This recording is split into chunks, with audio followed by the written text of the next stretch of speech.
राकेश भाई साहब, सबसे पहला सवाल कि 5,000 रुपए से शुरू की हुई जर्नी आज हजारों करोड़ तक पहुंची है। आप मार्केट में आए कैसे? आप एक इनकम टैक्स ऑफिसर के बेटे हैं, आप मार्केट में आए कैसे और ये जर्नी कैसी थी? देख शिवानी, हूं तो मैं इनकम टैक्स ऑफिसर का बेटा, लेकिन हूं मारवाड़ी अग्रवाल। तो व्यापार हमारे खून में है। और मेरे पिताजी को भी शेयर बाजार में थोड़ा बहुत इंटरेस्ट होता था। तो जब मैं 12, 13, 14 साल का उम्र का था तो उनके दोस्त आते थे शाम को, वो लोग डिस्कस करते थे।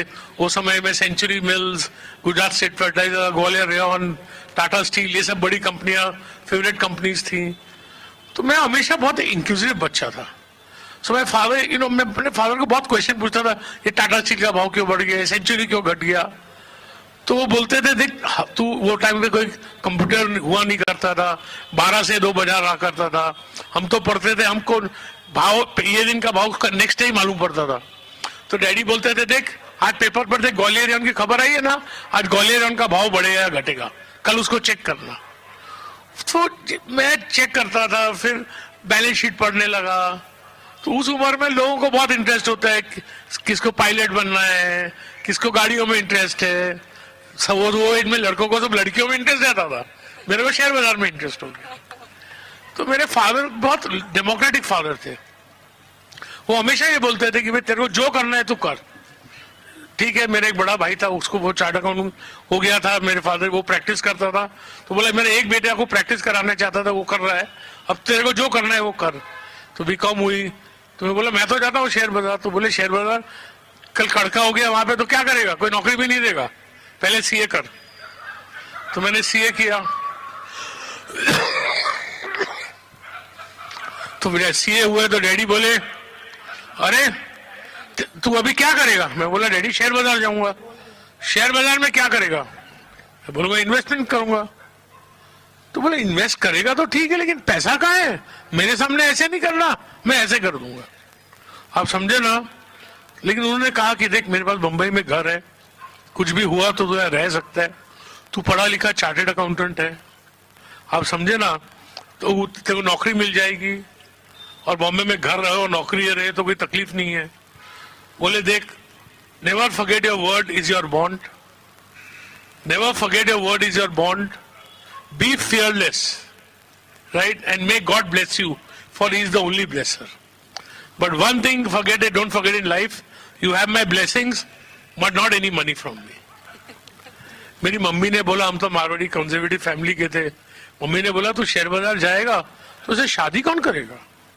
मैं बोला मम्मी डरो मत, एक कम बहू रहेगी आपको तंग करने के लिए।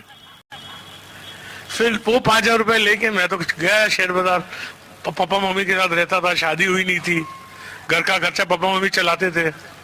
तो मेरा भाई प्रैक्टिसिंग चार्टर्ड अकाउंटेंट था, तो उसने मुझे उनके 2-3 क्लाइंटों से इंट्रोड्यूस करा दिया।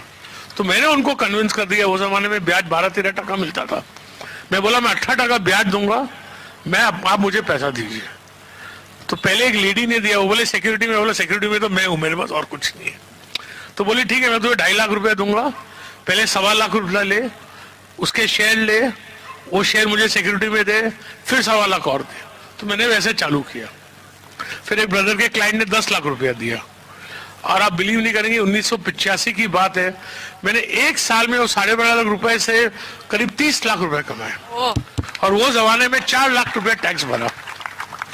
तो ये तो भगवान ने, मतलब पिताजी एंकरेज नहीं करते थे, भाई के क्लाइंट नहीं रहते थे, तो मेरे को तो ये सब पैसा वैसा मिलने वाला नहीं था। फिर शादी हुई, 2-3 साल मंदे थे, फिर बहुत कहानी है। सेसा गोवा के शेयर लिए, 25 रुपए में लिए थे मैंने, 65 का भाव हो गया 4 महीने में, 25 का 65। वो जो मैंने 25 लाख रुपए कमाए थे वो सब टाटा पावर के शेयर ले लिए, वो लिए थे 150 में, उनका भाव हो गया 1000, तो 2-4 करोड़ रुपए, 2-3 करोड़ रुपए हो गए। फिर मधु रनवटे का एक बजट आया, उस हमारे शेयर बाजार में शेयर सब ऐसे शेयर ठोके कि मालूम नहीं, कोई बॉक्सिंग मैच है, जो आए बोले बेच दो बेच दो। और मुझे एक लगता था कि वीपी सिंह थे ठाकुर, लेकिन व्यापारी आदमी थे। He was the man who first abolished estate duty in India, brought down the rates of tax to 60%. तो मुझे लगता था बजट खराब नहीं आएगा। तो मेरे पास जो 2.5-3 करोड़ रुपया था मैंने स्टेक में लगा दिया 1989 के बजट में। और आप बिलीव नहीं करें, बोलूं किसको, और मेरी शादी हुई तो मेरी वाइफ पैसे वाली फैमिली की थी, वो एसी रूम में रहती थी, गाड़ी थी, हमारे पास ना गाड़ी थी, हम तो बस में जाते थे। मेरी वाइफ ने मेरे को जिंदगी में आज तक एक ही चीज मांगी है, अपने रूम में एसी कब लगेगा। उस दिन समझिए जब बजट शाम को आता था, बाजार 6 से 9 रहता था, तो 6 बजे मेरी नेटवर्थ 3 करोड़ थी और 9 बजे मेरी नेटवर्थ 2 करोड़ 20 करोड़ थी। तो मैंने जाके बस एक ही चीज की, रेखा को घर पहुंचा रात को 2 बजे, सब डिस्कस वगैरह करके मैंने बोला रेखा अपना एसी आ गया। और फिर भगवान ने साथ दिया और हमने क्या किया, कभी गलत काम नहीं किया पैसा कमाने के लिए। हमारे डैडी क्या बोलते थे, ये शेयर बाजार है, यहाँ कोई बीवी के बांगड़ बेच के आता है, कोई बीवी को बेच के आता है, कभी किसकी हाई नहीं लेना चाहिए। तो वो दिन और आज का दिन है, कभी मैं कोई शेयर को मैनिपुलेट करूं, इधर बेचूं उधर लूं, वो सब धंधे हमको आते ही नहीं है, आप समझे ना। और ना करने हैं तो आते हैं, लेकिन करने ही नहीं है।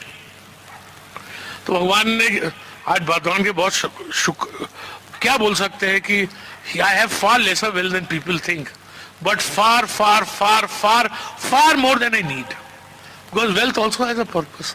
क्या करूंगा पैसे का, बच्चे को 200-500 करोड़ दे दूंगा, उसके बाद इससे मैं तो बहुत बार सोचता हूँ कि मरता हूं मैं कमाने के लिए, मजा मेरे जवाई और बहू करने वाले और बेटे और बेटी आप समझे ना।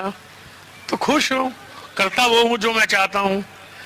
The wealth allows me to do what I want and I live life by my terms and whatever success I have had, I think patience, hard work, taking defeat with a smile.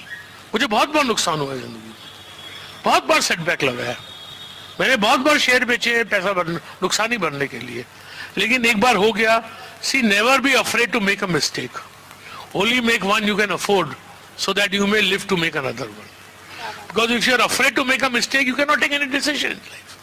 तो मुझे गलती होती है, मैंने company में पैसा लगाया A to Z, मैं 150 करोड़ रुपया खोया उसमें, मैंने कभी उसके प्रमोटर से तेज बात नहीं की, मैंने बोला मैंने उसको परखने में गलती की। अपना डिसीजन के लिए अपने आप को ब्लेम करो, उससे सीखो और भूलो उसको। क्या बात है।